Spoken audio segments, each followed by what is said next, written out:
abantu bifuza ko mfungwa njyewe navuze ni irandirimbo niba iri mu bigize icyaha ngo iriya ndirimbo ngo yaciye ibintu ngo abagore barayibyinnye Rubavu kubita kuri ka ndimbi umugore arataka maze azana mazi kubita indirimbo ifite ubutumwa. Nitwa Nyogisubizo Elise nkwaye ikaze kuri TV Media aho ubuzima n'amakuru y'ibyamamare bishyirwa ku karubanda ikaze.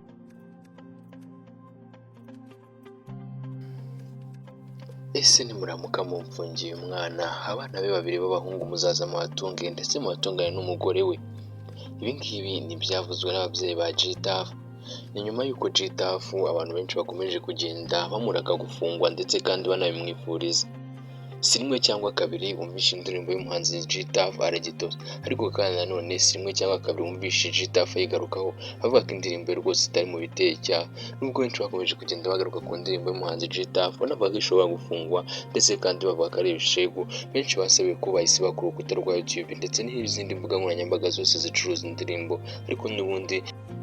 umuvugizi wa RIB Dr Murangira Binjeri yemeje yuko ngo atari yumva ino ndirimbo ndetse kandi ngo yakaba yaramugezeho nimba indirimbo igize icyaha. Ariko nubwo byose bimeze gutyo benshi n'ubundi ntibakomeza kugenda bayivugaho rumwe, ndetse kandi ikindi kibazo cyaje kuba muri ibi byose ni ukuba rwose abantu barakomeje kugenda bagaruka kuri G-Tough bavuga bati rwose ino ndirimbo ye Mutesi Kove yasabye ko yasibwa, ariko n'ubundi ibi byose ntabwo byigeze bibaho. Byagenze bitewe kugira ngo abantu bagende bavuga ko Mutesi Kove ari we wagiye avuga ngo basibe ino ndirimbo. Byose byatangijwe n'izi video zikurikira.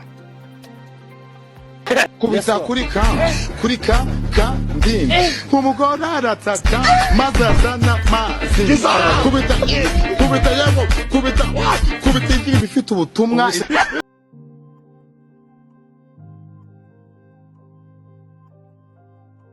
Mu kiganiro kirambuye Mutesi Kove n'ubundi yagiranye n'abantu banyamakuru yaje gusobanura n'ubundi uko ibintu byose byagenze, ndetse kandi navuga ko ngo yari bujyane G-Tough muri RIB ntabwo ari we yabwiraga, ahubwo ngo Mutesi Kove yavugaga ko ngo umuntu wamubyinishije ino ndirimbo ari we yagombaga kujyana muri RIB. Ibyo ngibyo byose abantu bakomeje kugenda bihuza n'iby'ino ndirimbo ya G-Tough, maze koko kuri sinema nyarwanda ibintu byose bikomeza kugenda bishoberana. Ariko nubwo byose bimeze gutyo G-Tough n'ubundi yaje kugaruka mu kiganiro yagiriye kuri Precision TV avuga ati njye ndi umugabo ufite abana babiri b'abahungu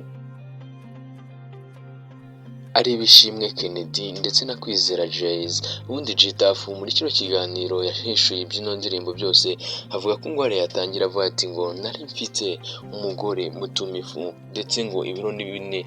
G-Tough yaje guhishura ko ngo kera yikundiraga ubugari ndetse kandi aza no kuvuga ko ngo umugore we yigeze kumutuma ibiro byose bine by'ubugari arangije arabirya arabimara. Nyuma y'ibyo byose rero G-Tough nibwo yahise agaruka aravuga ati njye rero nari mfite umugore gusa ntabwo tukiri kumwe, ngo ni nayo mpamvu naririmbye n'ubundi yari yamvuga ngo nari mfite, ariko n'ubundi ntabwo nyimufite, ntabwo turi kubana, gusa mfite abana b'abahungu nyine ari bo no Kwizera Jayz ndetse na Bishimwe Kennedy. Aba bana be rero ngo abakunda cyane ndetse kandi ibintu byose by'ubusaza akora ngo abagira ngo yibonere umugati wo gutunga abana be. Ariko kandi n'ubundi G-Tough yanakomeje yishura ko ngo rwose mu kuba yarakoze ino ndirimbo n'ubundi nta kindi yari agamije ngo bamwibye amafaranga akayabo kose k'ibihumbi 700. Ibyo ngibyo bimutuma biba nk'umusazi, ngo niyo mpamvu yahise akora ino ndirimbo ameze nk'uwiyahura kugira ngo basi ariko yamugarura imihanda. Ariko n'ubundi ngo ntiyabikoze agamije yuko n'ubundi ino ndirimbo izagafata, ngo yumvaga indirimbo agiye gushyira kuri YouTube ngo kugira ngo n'ubundi azajye yiyumvira mu gihe yiberewe iwe mu rugo.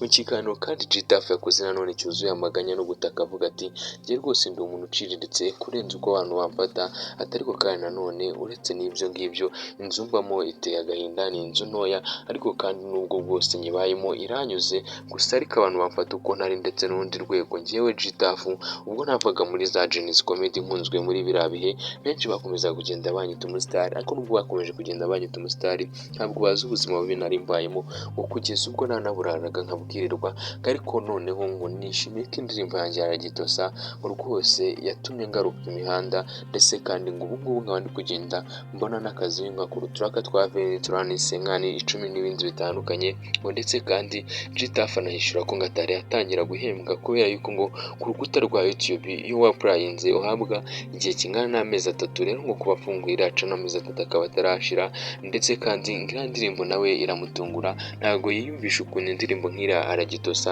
kandi indirimbo yazamuka ikagera kuri rwego kugeza ubwo isi yose ndetse n'igihugu cyose kigenda kigaruka kuri G-Tough. Nubwo ibyo byose ariko benshi bagenda bigarukaho kandi bisa nk'ibidahagije kubera yuko n'ubundi uyu nguyu G-Tough akomeza kugenda avuga ati abantu bakomeje kugenda bamena umutwe ndetse kandi bananzonga bagenda bavuga bati rwose G-Tough ntabwo twakemera yuko yagenda agashora amafaranga 5,000 mu ndirimbo igakundwa kuriya ati kandi nyamara abandi bose barimo na The Ben bagenda bashora miliyoni amafaranga menshi cyane atandukanye mu ndirimbo ntizirebwe kugeza ubwo indirimbo ya G-Tough yamaze no gusiga indirimbo ya The Ben Indabo zanjye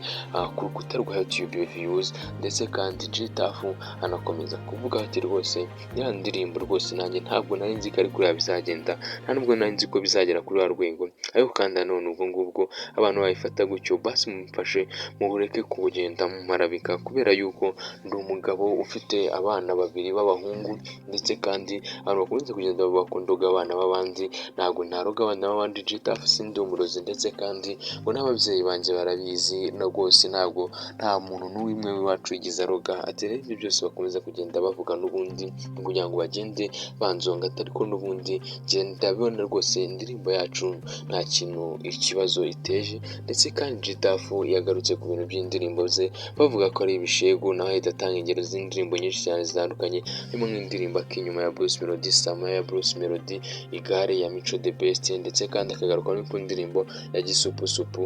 irimo ijambo ryamamaye cyane ivuga iti kinjugutire nyisame kinkope ntayo mfite ibyo byose yagahita bishimangira ko rwose ngo atari uzaba rushorera muri sinema nyarwanda ngo indirimbo yisibwe ku rukuta rwa YouTube ngo kandi nyamara indirimbo ye atari iteje ikibazo ngibyo rero bya G-Tough ngo kuko yayishoye ibye ihakana uburozi ndetse kandi avuga ko ari umugabo ufite abana 2 ndetse kandi wanatunze n'umugore nubwo batakiri kubana akaba nayo mpamvu yakoresheje ari amagambo avuga ngo nari mfite ariko kandi nanone ubwo ngubwo saho birangiriye.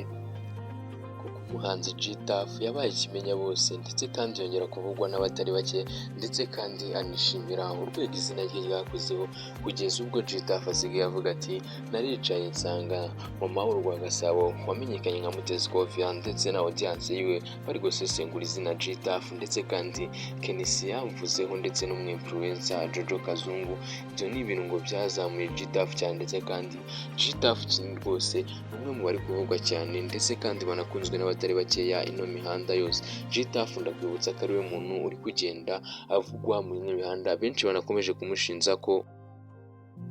batakimenya ibijya mbere muri Iran mu ntambara Iran ihanganyemo na Israel ndetse kandi na Leta Zunze Ubumwe za Amerika ngo kubera yuko ibinyamakuru byose n'ibitangazamakuru nkaho byabajijeho izo nkuru ahubwo ibitangazamakuru byose biri kwandika kuri G-Tough amaje kumera ikimenya bose ngaye nguko rero iyi ngiyi mwari muriho n'ubundi Nereza TV Media yatubana muri kino kiganiro nyitereze cyangwa se unyite Action King nk'ibisanzwe nuko mbasezera. Mwakoze gukurikira kino kiganiro mwabanye munangereze niyo gisubizo muraba agaciro mugiriye byiza kandi Imana barinde mukande subscribe bye bye.